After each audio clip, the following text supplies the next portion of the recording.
हाँ जी, तैयार है जी। एक सेकंड ठहर भी जाओ और बिस्मिल्लाह भी कर दूं, दोनों कैसे करें ऐसा? चले जी, अच्छा जी। बिस्मिल्लाह रहमान रहीम जी, अस्सलाम वालेकुम।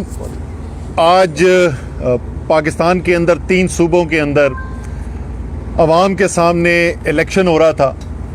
देखने में तो वो एक बाय इलेक्शन था कुछ हलकों का, लेकिन असल में ये एक रेफरेंडम था, क्योंकि कौम को तो पता था, ख़ास तौर पे कौमी असम्बली की जो सीटें हैं, कि यहाँ पर तो इमरान खान ने जीत के असम्बली के अंदर जाके ओथ भी नहीं लेना।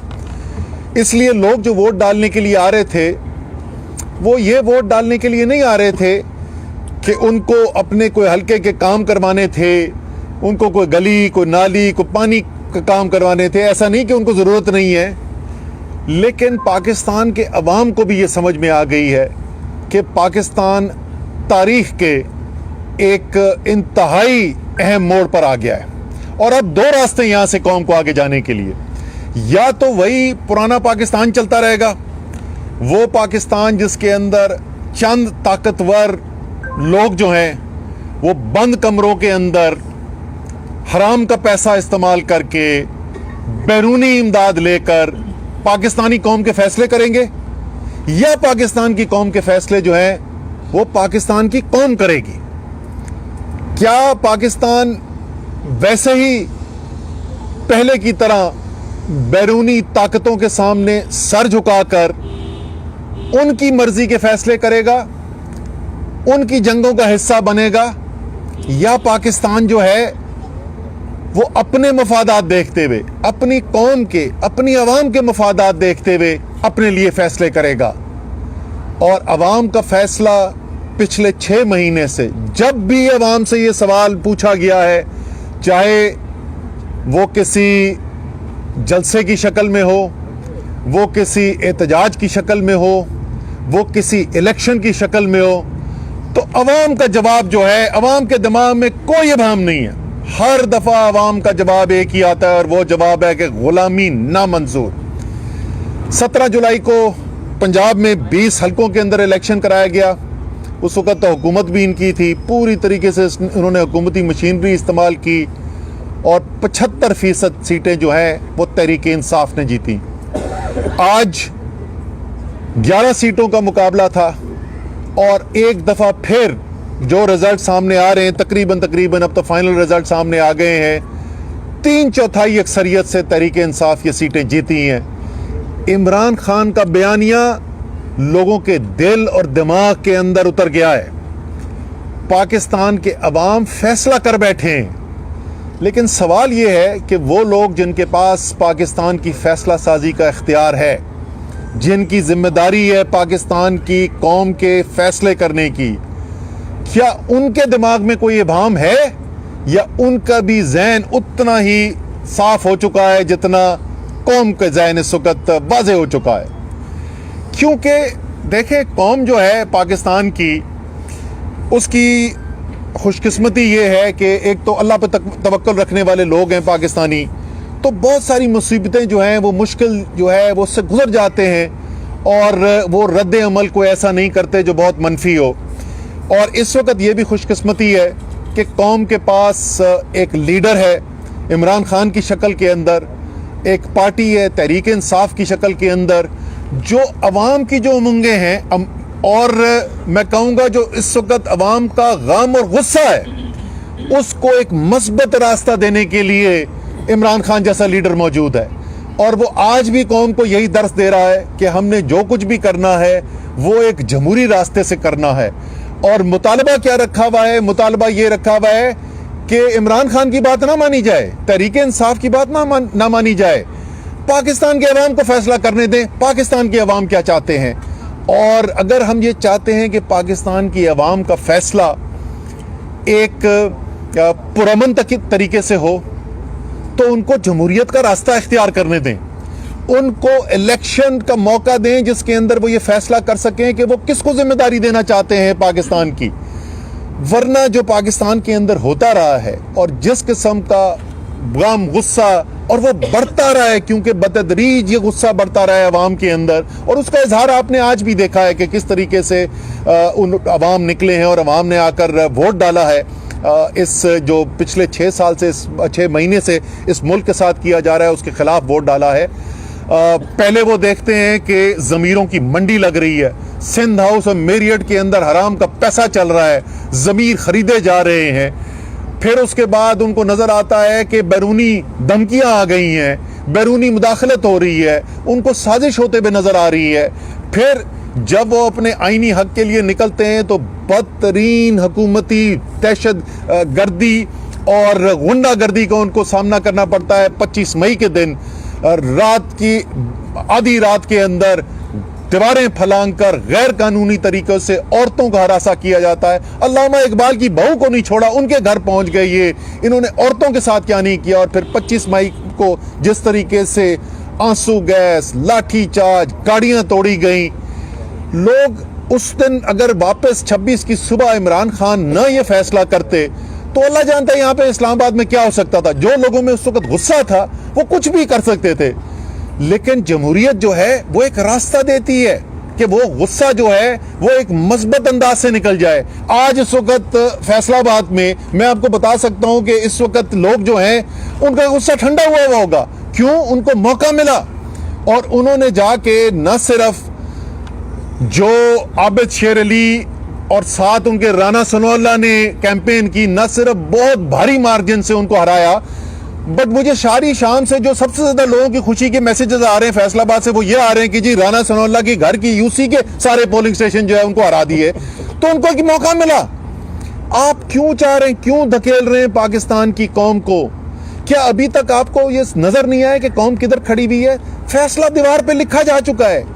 अब पाकिस्तान के फैसला करने वालों के पास 2 रास्ते हैं, या अवाम को एक रास्ता देंगे जिसके जरिए एक पुरअमन तरीके से, एक मस्बत तरीके से, एक जमहूरी अमल से गुजर के वो जो तब्दीली चाहते हैं पाकिस्तान उस तक पहुंचेंगे, या उनको इतना मजबूर करेंगे कि खुदा न खास्ता फिर कोई दूसरा रास्ता इख्तियार करना पड़े। और ये किसी अमूमी हालात के अंदर नहीं हो रहा, ये इस सूरत हाल के अंदर हो रहा है कि जिस वक्त कौम जो है वो पहली दफा देख रही है कि IMF का मायदा होने के बावजूद आलमी मार्केट्स के अंदर इनका पाकिस्तानी सियासत से कोई ताल्लुक नहीं है। ये सबसे ज्यादा कोल्ड ब्लडेड, क्या बोलना चाहिए, बेरहम मार्केट्स होती हैं जो बॉन्ड मार्केट है इंटरनेशनल, वो ये कह रही है कि पाकिस्तान के दिवालिया होने का तकरीबन उनको यकीन नजर आ रहा है। क्या किसी ने सोचा है कि जिस वक्त खुदा ना खास्ता अगर हम वहां पे पहुंचते हैं, अल्लाह ना करे हम वहां पहुंचे, अगर वहां पहुंच गए तो उसका मुल्क के ऊपर और अवाम के ऊपर क्या असर पड़ेगा? इस वक्त आपको पता है श्रीलंका की क्या हालत है? 13% उनकी मईशत सुकड़ गई है क्योंकि उन्होंने डिफॉल्ट किया था। एक तरफ वो सूरत हाल आपके सामने है, बदतरीन महंगाई का सामना कर रहे हैं पाकिस्तान के अवाम, बिजली के बिल से वो पागल हो गए हैं, ऊपर से लोड शेडिंग हो रही है और सबको पता है कि अगले 2 महीने के अंदर जैसी सर्दियां आएंगी बदतरीन गैस की लोड शेडिंग होने वाली है। इन हालात के अंदर आप सियासी बहरान को हल करने को ना तैयार हो और आप कहें कि मैं जोर, जबरदस्ती, ताकत, इस कौम की जो आवाज है उसका जवाब हमें इस वक्त क्या सुनने को मिल रहा है? काबीना ने करोड़ों रुपए की गोले खरीदने की इजाजत दे दी। वो कह रहे हैं नई नई टेक्नोलॉजी से हम लेके आएंगे और हम अवाम को मारेंगे। निहत्ते पाकिस्तान के अवाम जो अपना आईनी हक इस्तेमाल करने के लिए आए हैं वो इंशाल्लाह ताला ये मार भी नहीं सकते, आप उनको रोक भी नहीं सकते। लेकिन आखिर में मैं फिर ये कहूंगा कि एक दफा फिर पाकिस्तान के अवाम ने अपनी आवाज से ये फैसला साजों को तक बात पहुंचाई है कि जो मुल्क के अंदर हालात पैदा किए गए, जो साजिश हुई, जो इंपोर्टेड हुकूमत आई, वो किसी तौर पे पाकिस्तान के अवाम उसको कबूल करने के लिए तैयार नहीं है। आज एक दफा फिर पाकिस्तान के अवाम ने इमरान खान के अंदर अपने एतमाद का इजहार किया और ये कोई छोटी मोटी चीज नहीं हुई। सियासी तौर पर जो समझते हैं कि 13 जमातें एक तरफ, आपको पता है ऐसी सीटें, मर्दान वाली सीट, वहां पे PDM की जो सारा टोला एक तरफ मिलकर इलेक्शन लड़ा था, इनके पिछले इलेक्शन में तो तकरीबन 1,40,000 वोट था। तहरीक इंसाफ 58,000 वोट लेके जीती थी इलेक्शन, मतलब उनसे आधा भी नहीं था। और आज वो सीट भी जो है वो तहरीक इंसाफ और इमरान खान जीत रहे हैं। इतनी बड़ी इस वक्त इनकलाबी तब्दीली आई हुई है अवाम के अंदर। तो इंशाअल्लाह ताला पाकिस्तान जो है यहाँ से बेहतरी की तरफ जाएगा इंशाअल्लाह ताला। ये पाकिस्तान की अवाम ने जो मेहनत की है, जिस तरीके से, जिस बहादुरी से पाकिस्तान की अवाम ने ये मुकाबला किया है और दुनिया को पैगाम दिया है, इंशाअल्लाह ताला अल्लाह ताला जो है इस मुल्क के ऊपर रहमत नाजिल करेगा, बेहतरी की तरफ हमें लेके जाएगा।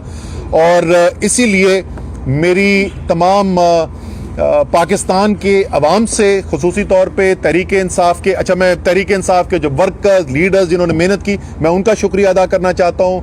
जिस तरीके से तमाम हलकों के अंदर, वो सिर्फ उस हलके के लोग नहीं थे, हमारी पूरी टीमें, हमारे MPAs, MNAs, टिकट होल्डर, तंजीमें, सब ने माशाल्लाह बेतहाशा मेहनत की है। आप सबको मैं मुबारकबाद देना चाहता हूँ, सबका शुक्रिया अदा करना चाहता हूँ, पाकिस्तान के अवाम का शुक्रिया अदा करना चाहता हूँ।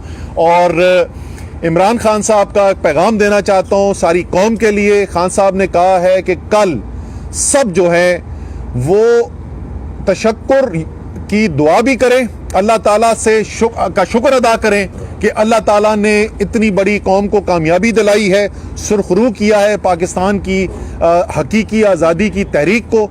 और ये भी दुआ मांगें कि अल्लाह ताला हमें सबको, ख़ास तौर पे वो जिनके पास फैसला करने का इख्तियार है, अल्लाह ताला मुल्क की बेहतरी के लिए हिकमत वाले फैसले करने की तौफीक अदा कराए। पाकिस्तान जिंदाबाद। आज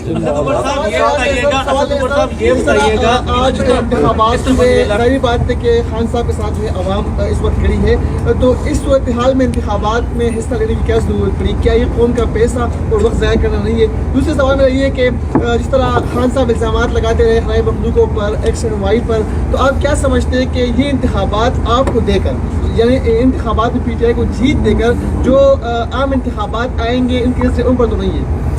अच्छा, पहली बात तो अगर ये किसी ने दिए हैं तहरीक इंसाफ को ये इंतखाबात, तो वो पाकिस्तान की अवाम ने दिए मेरे भाई। और जुलाई की 17 को भी पाकिस्तान की अवाम ने दिए थे, वो सीटें तहरीक इंसाफ को दी थी। जहां तक आपके पैसे का ज़िया का ताल्लुक है, मैं तो 100% से इतफाक करता हूँ। ये इलेक्शन कमीशन और ये हुकूमत जो है करवा के रही है, अवाम का टाइम भी बर्बाद करा रही है, पैसा भी बर्बाद करा रही है। जनरल इलेक्शन के पर जाएं, इस इलेक्शन का तो मकसद ही कोई नहीं है। जब कौम जो है एक ऐसे आदमी को वोट देकर कामयाब कर रही हो जिसको उनको पता है असेंबली में नहीं जाना, तो कौम ने तो फैसला सुना दिया कि इस असेंबलियों की हकीकत को ही नहीं वो मानते। तो बिल्कुल आप ठीक कर रहे हैं, बात कर रहे हैं, और हमें जनरल इलेक्शन की तरफ जाना चाहिए। इस इलेक्शन की जो जीत है वो अगले जनरल इलेक्शन की राह को हमवार करेगी। बिल्कुल करेगी। देखें, इस वक्त एक बड़े एंकर हैं, बड़े तज्जिया निगार हैं, आज सुबह मुझसे वो बात कर रहे थे और उनका कहना ये था, तज्जिया ये था कि आज शाम को जो रिजल्ट आएगा वो अक्कासी करेगा कि अगले जनरल इलेक्शन में क्या होने जा रहा है। और उन्होंने कहा कि अगर आप आज 2/3 सीटें जीतने में कामयाब हो गए तो इसका मतलब इमरान खान जो है वो 2/3 सीटें जीतने जा रहे हैं अगले जनरल इलेक्शन के अंदर। लेकिन ये सिर्फ ये जरूर हुआ कि हम 2/3 सीटें नहीं जीत सके, हम 3/4 सीटें जीत गए। आज के हवाले से खान साहब काफ़ी अरसे से उनके लोग भी वेट कर रहे हैं, तो क्या लग रहा है अब ज़िमनी इंतखाब भी हो गए, नताइज भी तकरीबन आ चुके हैं, क्या स्ट्रेटजी है लॉन्ग मार्च से मुताल्लिक़? देखिए, खान साहब जो है उन्होंने फैसला करना है लॉन्ग मार्च का, उसकी ज़्यादा टाइम रह नहीं गया है। ये अगर इलेक्शन ना होते तो हो सकता है शायद वो पहले अनाउंस ही कर चुके होते, लेकिन मेरे ख्याल में आज रात के बाद एक मौका और देना चाहिए अगले दिन 2 दिन के अंदर, जिसके अंदर लोगों को ये मौका मिले, जैसे मैंने कहा फैसला साजों को, कि अभी भी अपनी गलती को समझें और पाकिस्तान को एक नए इलेक्शन की तरफ लेके जाए।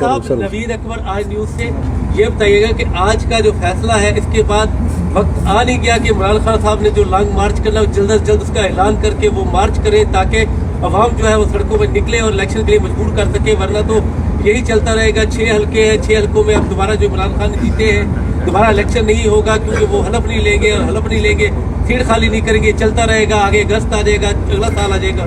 अच्छा, पहली बात तो ये कि मेरे ख्याल में आपका सवाल, आप ही के सवाल को मैं थोड़ा सा मुख्तलिफ अगर तरीके से कहूँ कि सबसे बेहतर तो ये है कि कौम जो फैसला बार बार सुना रही है उसको फैसला करने वाले भी समझें। और इसकी जरूरत ना पड़े। आप क्यों चाहते हैं कि पाकिस्तान की अवाम जो आके वो दारुल हुकूमत पे पहुंचे यहाँ पर, और वो बेचारे हजारों सिक्योरिटी के एहलकार जिनमें से 70% तहरीक इंसाफ के सपोर्टर हैं, जिसमें से 70% इमरान खान के चाहने वाले हैं, उनको अवाम के सामने आप क्यों खड़ा कराना चाहते हैं? लेकिन अगर कोई पाकिस्तान की अवाम को आप रास्ता और नहीं छोड़ेंगे तो फिर मेरे भाई उसी तरफ जाएंगे मामलात। असद उमर साहब, ये बताइएगा कि एक तो ये कि यौम तशक्कुर के बाद अगले रोज आपकी स्ट्रेटजी क्या होगी? क्या फौरी तौर पे स्ट्रेटजी बनाना शुरू कर देंगे? जैसे पिंडी में आज आपने 2 लाख का टारगेट दिया पिंडी की क़यादत को, और दूसरा मेरा सवाल ये है कि मुल्तान में क्या हुआ? देखें, स्ट्रैटेजी पे तो काम आज भी हो रहा था। आज भी हमारी स्ट्रैटेजी के ऊपर काम हो रहा था। इस इलेक्शन वाले दिन भी हम सुबह के इंतजामात वगैरह, जब मुझे लग रहा था कि स्टेबल हो गया, तो उसके बाद हमारी मीटिंग भी हुई थी। तो इंतजामात हमारे चल रहे। स्ट्रैटेजी लॉन्ग मार्च की बात करो मेरे भाई, मैं लॉन्ग मार्च की बात कर रहा हूँ। उसकी तैयारी साथ साथ जारी है। उम्मीद हमारी आज भी यही है कि ये लोग अवाम को इस मुश्किल में डाले बगैर फैसला कर लेंगे, लेकिन उसकी तैयारी भरपूर जारी है। मुल्तान के हवाले से मुल्तान की जो सीट आ रहे हैं, क्या लगता है इमरान खान साहब मरूसियत की सियासत पर बात करते हैं, तो क्या यही वजह है कि मरूसियत की सियासत की वजह से जो मेहरबान कुरैशी को टिकट मिला है शाह महमूद कुरैशी की वजह से, तो उसकी वजह से आ रहे हैं? क्या यही नतीजा है इसका? देखिए, मुल्तान का नतीजा जो है, जाहिर है इसके बाद जो है उसका तज्जिया किया जाएगा, और उस तज्जिए के अंदर ये देखने की कोशिश की जाएगी कि क्या मुहरकात बने जिसकी वजह से उस दिन जहाँ पे बाकी हमारे इतने अच्छे रिजल्ट्स आ रहे थे, यहाँ पे इतना अच्छा रिजल्ट नहीं आ सका। लेकिन एक चीज़ का जो मुझे पता है, जो वहाँ से पहले खबरें आ रही थी, एक आध सीट और पे भी वो हो रहा था, लेकिन मुल्तान से तो खास खबरें आ रही थी। पैसा अल्हम्दुलिल्लाह उन्होंने बहाया, उन्होंने वोट खरीदे बेताशा है पीपल्स पार्टी वालों ने। अवाम ने आपको मुंतखब करके आपको फैसला साज बना दिया है, तो पीटीआई जो गैर जमहूरी फैसला साज है, उनका किरदार खत्म करने के हवाले से क्या करेंगे? सर, पीटीआई तो मेरे भाई, अगर पीटीआई जो है उस सियासत में यकीन रखती होती तो क्या पता 2002 में वज़ीर आज़म इमरान खान बन चुका होता। तो पीटीआई तो 2 ही ताकतों के ऊपर पूरी सियासत करती है, या अल्लाह ताला पर ईमान है और या पाकिस्तान की अवाम पर भरोसा है। हमने तो वो सियासत करनी है। मैं वही तो बोल रहा हूँ ना। देखें, मैं वही आपसे कह रहा हूँ, तो जब आपकी पूरी सियासत ही अवाम की ताकत के ऊपर मबनी है, तो किस किस्म का आप निज़ाम चाहेंगे? हमारे चले हम सोच दें कि आप तहरीक इंसाफ वाले जो है ना, वो मुल्क का नहीं सोच रहे, वो अपना सोच रहे हैं। अगर मैं अपना भी सोच रहा हूँ, अगर मैं तहरीक इंसाफ का भी सोच रहा हूँ, तो मेरी ये ख्वाहिश होगी कि पाकिस्तान के अंदर सियासत जो हो, उसके अंदर फैसला साज सिर्फ और सिर्फ पाकिस्तान के अवाम हो, क्योंकि वो सियासत मुझे सूट करती है। आखिरी सवाल आप सर, अभी आपने जिक्र किया कि फैसला साजों के पास 2 ऑप्शन है कि वो कौन सा रास्ता अख्तियार करें। आपको पंजाब में पहले भारी अक्सरियत मिली, अभी फिर अवाम ने आपको भारी अक्सरियत जितवाया। क्या आपकी अब भी नजरें फैसला साजों पे? आप नहीं समझते कि अब अवाम के फैसले जो आपके हक में आ गए, सर, ये अक्सरियत में आप खुद फैसला करें? कब तक फैसला साजों की तरफ देखते हैं? मैं वही आपसे कह रहा हूँ ना भैया, कि उन्होंने फैसला तो अभी उनके कोर्ट में है ना इस वक्त। तो अभी तक तो मियाँ शहबाज शरीफ को फ़ोन कॉल कर देनी चाहिए थी लंदन कि मियाँ साहब, मेरे ख्याल में वो मियाँ साहब ही कहते हैं उनको, कि मियाँ साहब ये गल तो नहीं चल रही, तो हुण मैनू जान दो। तो हाँ, वो तो उनके दिल से आवाज निकलेगी कि मेरी बारी जान दो, न्याजी नु आन दो। तो शायद आज रात को फोन कॉल कर दें। मुज़ाकरात की तरफ क्यों नहीं आप बढ़ रहे? वजह क्या है? मैं मुज़ाकरात के लिए हमने कब कहा है कि हम नहीं करेंगे? हम पहले दिन से बोल रहे हैं, पाकिस्तान के बहरान का हल एक नया मैंडेट है। नया मैंडेट जो एक नए इलेक्शन के जरिए आएगा, और इस नए इलेक्शन के लिए ऐलान करे हुकूमत के हम काम करने के लिए तैयार हैं। उस इलेक्शन के लिए हम उनके साथ मुज़ाकरात करने के तैयार। मैं दूसरी बात बोलता हूं जो मैं 36 दफा बोल चुका हूं, यार आपके ख्याल में ये सियासी बहरान इलेक्शन के अलावा किसी तरीके से हल हो सकता है? तो आप बता दें, हम उसकी बात कर सकते हैं। ये 4 महीने से पूछ रहा हूं। सिवाय एक सेकेंड यार, अगर आपकी सारी काबीना की 6 महीने के अंदर सियासी समझबूझ सिर्फ इतनी है कि गोले कितने खरीदने और सिंध से पुल्स कितनी मंगवानी है, तो माजरत के साथ क्या मुज़ाकरात में करने जाऊं कि ड्रोन से गोले लगाएंगे या बंदूकों से चलाएंगे? आखिरी सवाल आज यार, के नताइज के बाद मरियम नवाज और नवाज शरीफ साहब, आप समझते हैं मुल्क वापस आने का सोचेंगे? यार वो हमारी ख्वाहिश तो ये है कि सारे पाकिस्तानी जो हैं वो पाकिस्तान के अंदर ही ज़िंदगी गुजारें, और हम मियाँ साहब की सेहत के लिए भी दुआ करते हैं। हम चाहते हैं हर शख्स की हम सेहतयाब होने के लिए दुआ करते हैं, और हम ये भी मियाँ साहब को कहते हैं कि मियाँ साहब, आपने तो अपनी कई दौरे हुकूमत के अंदर कोई एक भी ऐसा अस्पताल नहीं बनाया जहाँ पे आप अपना इलाज कराने को तैयार हैं, लेकिन इमरान खान की जिस वक्त ज़िंदगी और मौत की जंग चल रही थी, और मुझे याद है डॉक्टर्स हमारे पास खड़े हुए थे शौकत खानम के अंदर, और वो मुझे कन्विंस करने की कोशिश कर रहे थे कि एयर एम्बुलेंस का इंतज़ाम भी कर लिया था, एयर एम्बुलेंस लेके आएंगे, अमेरिका लेके जाएंगे, खान साहब को वहाँ इलाज करेंगे। तो खान साहब ने कहा था मैं शौकत खानम में जहाँ गरीब तरीन इंसान का इलाज होता है मैं वहीं पर इलाज कराऊंगा। मियाँ साहब आप भी आएँ, आपको मैं अपने फैसल सुल्तान साहब से सिफारिश कर दूंगा, आपका इलाज भी शौकत खानम में करा देते हैं।